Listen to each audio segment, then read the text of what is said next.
வணக்கம். எதிர்மறையிலிருந்து விடுபடுவதற்கான மாயாஜால வழிமுறை. ஒரு நன்றியுள்ள மனிதர் அனைத்து சூழ்நிலைகளிலும் நன்றியுள்ளவராக இருக்கிறார். சீர்கெட்ட உறவு, பொருளாதார அழுத்தம், ஆரோக்கியின்மை, வேலையில் பிரச்சனைகள் போன்ற எதிர்மறை சூழல்கள் நம் வாழ்வில் தோன்றுவதற்கு காரணம் நீண்ட காலமாக நம்மிடம் நன்றி உணர்வு இல்லாமல் போவதுதான். நம்முடைய வாழ்வில் உள்ள ஒவ்வொரு விஷயத்திற்கும் நாம் நன்றியுடையவர்களாக இல்லாமல் போகும்போது நம்மையும் அறியாமல் நாம் அவ்விஷயங்களை உதாசனப்படுத்தி விடுகிறோம். விஷயங்களை உதாசனப்படுத்துவது எதிர்மறையான ஒரு முக்கியமான காரணம். ஏனெனில் விஷயங்களை நாம் உதாசனப்படுத்தும் போது நாம் நன்றி செலுத்துவதில்லை. இதன் காரணமாக நம் வாழ்வில் மாயாஜாலம் நிகழ்வை நாம் தடுத்து விடுகிறோம்.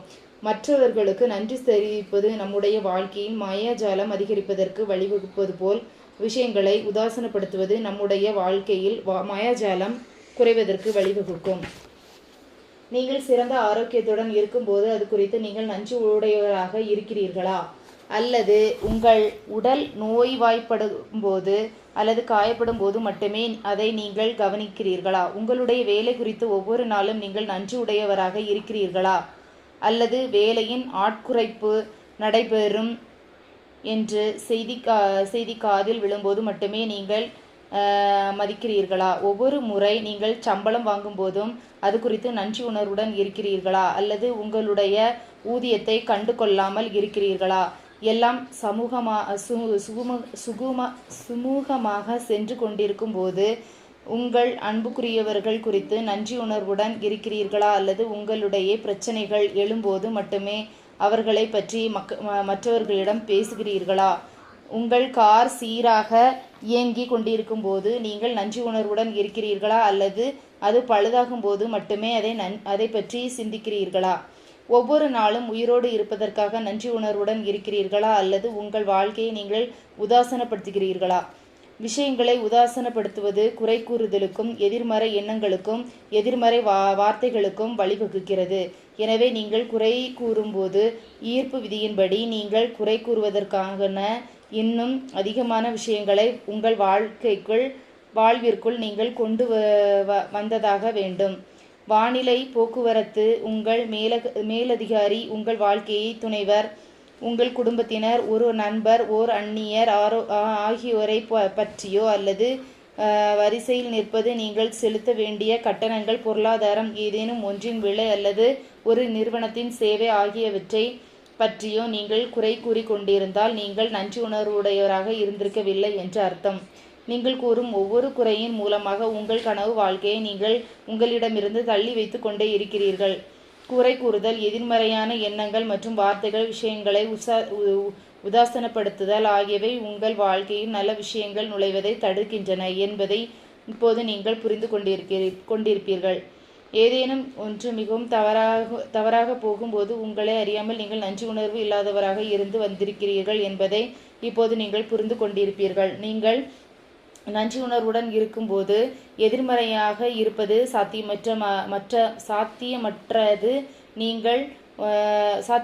நீங்கள் நன்றி உணர்வுடன் இருக்கும்போது விமர்சிப்பதும் குறை கூறுவதும் சாத்தியமில்லை. நீங்கள் நன்றி உணர்வுடன் இருக்கும்போது வருத்தமாக உணர்வதே அல்லது ஏதேனும் எதிர்மறை உணர்வை கொண்டிருப்பதோ இயலாத காரியம். உங்களுடைய தற்போதைய வாழ்வின் ஏதேனும் எதிர்மறையான சூழ்நிலைகள் இருந்தால் நன்றி உணர்வை கொண்டு அவற்றை மாற்றுவதற்கு அதிக காலம் ஆகாது என்பது ஒரு சிறந்த செய்தி. எதிர்மறை சூழ்நிலைகள் ஒரு கணத்தில் காணாமல் போய்விடும். மாயாஜாலம் போல. முதலில் எவ்வளவு கடினமாக இருந்தாலும் சரி, எதிர்மறை சூழ்நிலைகளை கூட நன்றி உணர்வு கொள்ளத்தக்க விஷயங்களை நீங்கள் கடைபிடிக்க வேண்டும். விஷயங்கள் எவ்வளவு மோசமானதாக இருந்தாலும் சரி, நன்றி உணர்வுடன் இருப்பதற்கு உங்களால் ஏதேனும் ஒன்றை நிச்சயமாக கடைபிடிக்க முடியும். குறித்து உங்கள் நன்றி உணர்வு உங்களுடைய ஒவ்வொரு எதிர்மறை சூழ்நிலையையும் மாயாஜலமாக மாற்றிவிடும் என்பது நீங்கள் அறிந்திருக்கும் போது வாழ்வின் உண்மையான மாயாஜலத்தை பற்றி அறிந்திருந்த வால்ட் டிஸ்னி எதை எவ்வாறு செய்வது என்பதை பாலியானா என்ற திரைப்படத்தில் நமக்கு காட்டி தந்துள்ளார். டிஸ்னி தயாரிப்பில் 1960 வெளிவந்த பாலியானா திரைப்படத்தில் மகிழ்ச்சி விளையாட்டு என்ற ஒரு விளையாட்டு காட்டப்பட்டது. நான் ஒரு சிறுமியாக இருந்தபோது அது என் மீது ஓர் ஆழ்ந்த தாக்கத்தை ஏற்படுத்தியது. என்னுடைய குழந்தை பருவத்தை மற்றும் விடலை பருவம் நெடுங்கிலும் நான் அந்த விளையாட்டை விளையாடினேன். இந்த விளையாட்டை விளையாடுவதற்கு நீங்கள் மகிழ்ச்சியாக உணரத்தக்க அதிகப்படியான விஷயங்களை நீங்கள் கடைபிடிக்க வேண்டும். குறிப்பாக ஒரு எதிர்மறையான சூழ்நிலையில் நீங்கள் மகிழ்ச்சியாக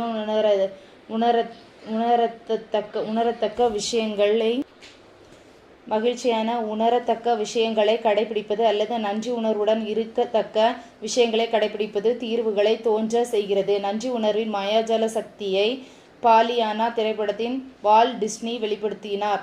இதற்கு பல்லாயிரக்கணக்கான வருடத்திற்கு முன்பு இதே மாயாஜால சக்தியை பயன்படுத்துவதற்கான வழியை புத்த பிரான் இவ்வாறு கூறியுள்ளார். நாம் அனைவரும் எழுந்து என்று நன்றி செலுத்துவோமாக. ஏனெனில் இன்று நாம் ஏராளமானவற்றை கற்றுக்கொள்ளாவிட்டாலும் கூட சிறிதளவு கற்றுள்ளோம். நாம் சிறிதளவு கற்காவிட்டாலும் கூட நாம் நோய்வாய்ப்படவில்லை. அப்படியே நாம் நோய்வாய்ப்பட்டிருந்தாலும் கூட நாம் மடிந்து விடவில்லை. எனவே நாம் அனைவரும் நன்றி உணர்வுடன் இருப்போமாக.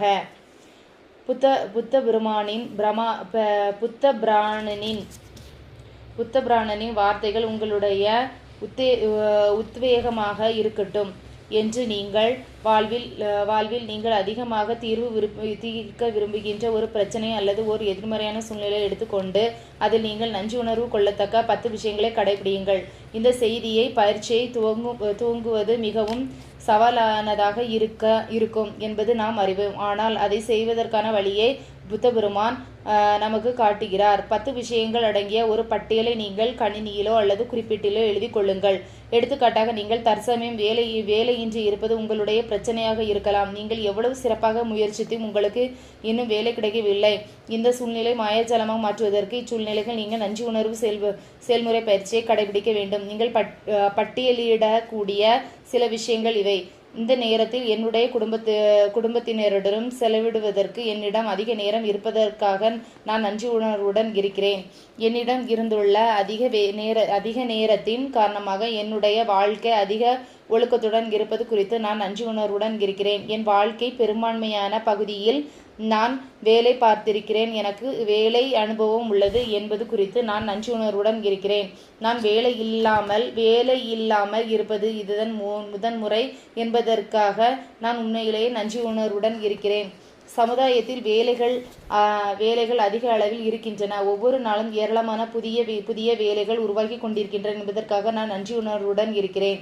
வேலைகளுக்கு விண்ணப்பித்தாலும் நேர்முக தேர்வுகளுக்கு சென்றதிலும் நான் கற்றுக்கொண்டுள்ள அனைத்து விஷயங்களுக்காகவும் நான் நன்றியுடன் இருக்கிறேன். நான் ஆரோக்கியமாக இருக்கிறேன், அதனால் என்னால் வேலை செய்ய முடியும் என்பது குறித்து நான் நன்றி உணர்வுடன் இருக்கிறேன். என்னுடைய குடும்பத்தாரின் ஊக்கம் மற்றும் ஆதரவிற்காக நான் நன்றி உணர்வுடன் இருக்கிறேன். எனக்கு தேவைப்பட்ட ஓய்வு எனக்கு கிடைத்துள்ளதற்காக நான் நன்றி உணர்வுடன் இருக்கிறேன். என்னுடைய வேலையை இழந்ததன் மூலம் என்னுடைய வேலை எனக்கு எவ்வளவு முக்கியமானது என்பதை நான் உணர்ந்து கொண்டுள்ளது குறித்து நான் நன்றி உணர்வுடன் இருக்கிறேன். இதுவரை நான் ஒருபோதும் அதை உணர்ந்ததே இல்லை. வேலை இல்லாத ஒருவர் தனது நன்றி உணர்வின் விளைவாக வெவ்வேறு சூழ்நிலைகளை நிச்சயமாக இருப்பார். அவரது தற்போதைய சூழ்நிலை நிச்சயமாக மாயஜலமாக மாறத்தான் வேண்டும். அது நிச்சயமாக மாறும். ஏனெனில் நன்றி உணர்வு எந்த ஒரு எதிர்மறை சூழ்நிலையும் விட சக்தி வாய்ந்தது. எதிர்மறை சூழ்நிலைகளை மாற்றுவதற்கு எல்லையற்ற வழிகள் இருக்கின்றன. நீங்கள் செய்ய வேண்டியதெல்லாம் நன்றி உணர்வை பயிற்சி செய்து மாயாஜாலம் அரங்கேற்றுவதை கண்டுபிடிப்பது மட்டும்தான். நாம் மற்றொரு எடுத்துக்காட்டை பார்ப்போம். இது நாம் தந்தையிடம் ஒரு பிரச்சனையாக உறவை கொண்டிருக்கும் ஒரு மகனை பற்றியது. நான் என்ன செய்தாலும் சரி, அது தனது தந்தைக்கு ஒருபோதும் போதுமானதாக இல்லை என்று அந்த மகன் உணர்கிறான். ஆனாலும் தன் தந்தை குறித்து அவன் நன்றி உணர்வு கொள்ளத்தக்க சில விஷயங்கள் இவ்வாறு இருக்கலாம். என்னுடைய வாழ்வில் உள்ள பெரும்பான்மையான உறவுகள் உண்மையிலேயே நல்ல விதமான இருப்பதற்காக நான் நன்றி உணர்வுடன் இருக்கிறேன். தனக்கு கிடைக்காத கல்வி அறிவு எனக்கு கிடைக்க வேண்டும் என்பதற்காக கடினமான உழைக்கிறேன் என்று தந்தைக்காக நான் நன்றியுணர்வுடன் இருக்கிறேன். என்னுடைய குழந்தை பருவம் நெடுங்கிலும் எங்களுடைய குடும்பத்தை கவனித்து கொண்டதற்காக என் தந்தை குறித்து நான் நன்றியுணர்வுடன் இருக்கிறேன். ஏனெனில் ஒரு குடும்பம் சீராக இயங்குவதற்கு எந்த அளவு கடின உழைப்பும் பணமும் தேவைப்படும் என்பது குறித்து அப்போது எனக்கு எந்த யோசனையும் இருக்கவில்லை. நான் சிறுவனாக இருந்தபோது ஒவ்வொரு சனிக்கிழமையும் கூடைப்பந்து விளையாடுவதற்காக என்னை கூட்டி சென்றதற்காக என் தந்தையிடம் நான் நன்றியுணர்வுடன் இருக்கிறேன். என்னுடைய தந்தை முன்பை விட இப்போது என்னிடம் அவ்வளவு கடினமாக நடந்து கொள்ளாததற்காக நான் நன்றியுணர்வுடன் இருக்கிறேன். என் தந்தை என் மீது அதிக அளவு அக்கறை கொண்டிருப்பது குறித்து நான் நன்றியுணர்வுடன் இருக்கிறேன். ஏனெனில் அவருக்கு என் மீது அக்கறை இல்லை என்றால் அவர் என்னிடம் இவ்வளவு கடுமையாக நடந்து கொள்ள மாட்டார். என்னுடைய தந்தையுடனான எனது உறவின் வாயிலாக நான் என்னுடைய குழந்தைகளிடம் அதிக பரிவோடும் புரிதலோடும் நடந்து கொள்ள கொண்டுள்ளதற்காக நான் நன்றியுணர்வுடன் இருக்கிறேன். மகிழ்ச்சியான தன்னம்பிக்கை கூடிய குழந்தைகளை வளர்ப்பதற்கு ஊக்குவிப்பது எவ்வளவு முக்கியம் என்பதை எனக்கு காட்டியதற்காக என் தந்தையிடம் நான் நன்றியுணர்வுடன் இருக்கிறேன். என்னுடைய தந்தையுடன் சேர்ந்து சிரிப்பதற்கு எனக்கு வாய்ப்பு கிடைக்கும் போது உண்மையிலேயே நான் நன்றியுணர்வுடன் இருக்கிறேன். சிலருக்கு அந்த வாய்ப்பு ஒருபோதும் கிடைக்கவில்லை. ஏனெனில் அவர்கள் வளரும் போது அவர்களுடைய தந்தை அவர்களோடு இல்லாமல் போயிருக்கலாம். தந்தையை இழந்தவர்களை பொறுத்தவரை தங்கள் தந்தையுடன் சிரித்து பேசுவதற்கான வாய்ப்பு அவர்களுக்கு இனி ஒருபோதும் வாய்க்காது. என்னுடைய தந்தை எனக்காக இருப்பதற்காக உண்மையிலேயே நான் நன்றியுணர்வுடன் இருக்கிறேன். ஏனெனில் கடினமான சமயங்களுக்கு இடையே நல்ல சமயங்களும் இருந்துள்ள என்னுடைய தந்தையுடன் இன்னும் அதிகமாக நல்ல நேரங்களில் எதிர்காலத்தை நிச்சயமாக வரும். தன் தந்தை குறித்து அவன் தன் இதயபூர்வமாக நன்றியை உணரும் போது அவர்களுக்கு இடையேயான உறவு நிச்சயமாக மாறும். அவன் தன் தந்தையை பற்றி சிந்திக்கும் விதத்தையும் உணரும் விதத்தையும் மாற்றினால் அது அவரிடமிருந்து அவன் ஈர்க்கும் விஷயங்களையும் உடனடியாக மாற்றும்.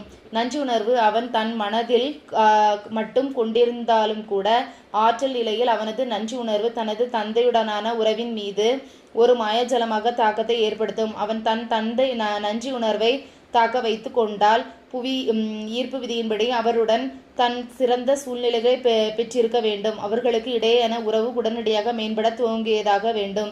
நீங்கள் எவ்வாறு உணர்கிறீர்கள் என்பது மூலம் உங்கள் நன்றி உணர்வு பயனளிக்கிறது என்பதை உங்களால் கூற முடியும் என்பதை நினைவில் கொள்ளுங்கள். நன்றி உணர்வை பயிற்சி செய்த பிறகு உங்கள் சூழ்நிலையை பற்றி நீங்கள் நிச்சயமாக நல்ல விதமாக உணர்வதாக வேண்டும். உங்களுடைய உணர்வுகள் உயர்ந்தெழுவதன் நன்றி உணர்வின் மாயாஜால சக்தி வேலை செய்கிறது என்பதற்கான முதல் ஆதாரம். எனவே நீங்கள் அது குறித்து சிறப்பாக உணரும்போது உங்கள் சூழ்நிலை மேம்படும் என்பதையும் தீர்வுகள் உதயமாகும் என்பதையும் நீங்கள் அறிவீர்கள். நீங்கள் சிந்திக்க விரும்புகின்ற எந்த ஒரு எதிர்மறையான சூழ்நிலைக்கான பதில் உள்ளூர நீங்கள் நல்லவிதமாக உணரும் வரை அதன் மீது ஒருமித்த நன்றி உணர்வுடன் இருப்பதுதான் அப்போது வெளியுலகில் மாயாஜாலம் தன் அதிசயத்தை செயல்படுவதை நீங்கள் காண்பீர்கள்.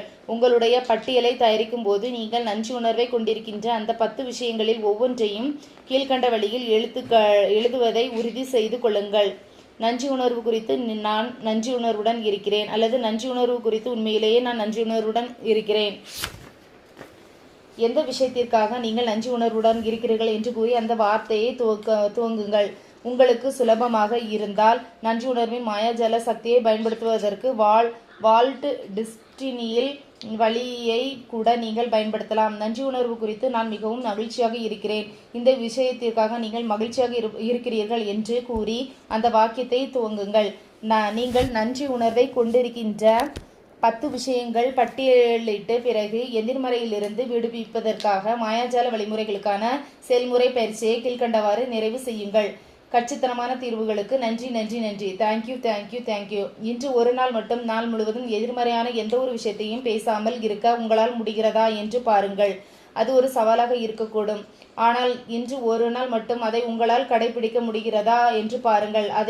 இதை செய்வதற்கு ஒரு முக்கியமான காரணம் இருக்கிறது. ஏனெனில் நாம் எவ்வளவு தூரம் எதிர்மறையாக பேசுகிறோம் என்பது குறித்து நம்மில் பெரும்பாலானவர்களுக்கு எந்த யோசனையும் இருப்பதில்லை. ஆனால் இன்று ஒரு நாள் உங்களுடைய வார்த்தைகளை நீங்கள் கண்காணித்தால் அது குறித்து உங்களுக்கு நல்லதொரு தெளிவு பிறக்கும். எதிர்மறை தன்மையையும் குறை கூறுதலும் எதிர்மறையான மற்றும் குறை கூறுதலுக்கான அதிகமான விஷயங்களை ஈர்த்து வரும் என்பதை நினைவில் கொள்ளுங்கள். நீங்கள் என்ன கூறிக்கொண்டிருக்கிறீர்கள் என்பதை பற்றி விழிப்புணர்வு உங்களுக்கு இருந்தால் அதை உங்களால் நிறுத்த முடியும். நீங்கள் கூறவிருக்கும் வார்த்தைகளால் ஏற்படக்கூடிய விளைவுகள் உங்களுக்கு வேண்டுமா என்பதை உங்களால் தீர்மானிக்க முடியும். நீங்கள் ஏதேனும் எதிர்மறையான ஒன்றை சிந்திக்கிறீர்கள் அல்லது பேசுகிறீர்கள் என்பதை நீங்கள் கவனித்தால் நீங்கள் பயன்படுத்தக்கூடிய மாயாஜால உயர்நாடி ஒன்று உள்ளது. அவ்வாறு எதிர்மறையாக சிந்திப்பதையோ அல்லது பேசுவதை